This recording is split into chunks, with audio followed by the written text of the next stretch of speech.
Habari zenu wote, na imani mko poa. Anapenda kuambia kwamba huduma za bando zinaendelea pale pale na bado zipo katika bei ya ofa. Karibuni sana.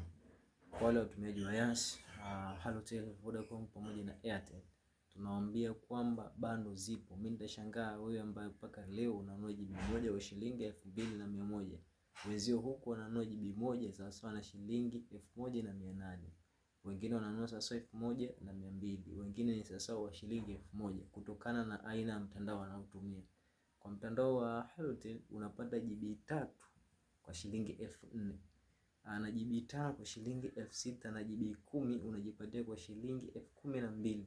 Lakini upande wa Halotel eti wa Yas unajipatia GB moja kwa shilingi 1800, na upande wa Vodacom unajipatia kuanzia GB 3 kwa shilingi 3600. Ukipiga hesabu hapo nako kwa Vodacom ni sasa tunauza GB moja kwa shilingi 1800. Bila kusahau kwa upande wa Airtel tunaunganisha menu inayoitwa SME.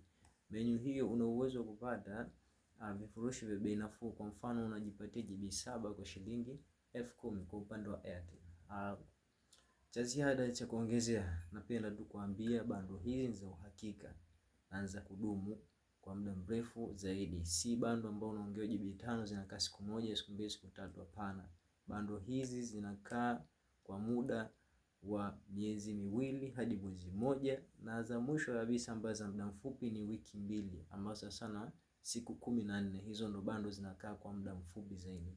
Ukihitaji zaidi maelezo, njoo inbox. Mawasiliano yapo hapo, upate information zaidi, ujue bando hizi je, za uhakika ama za utapeli.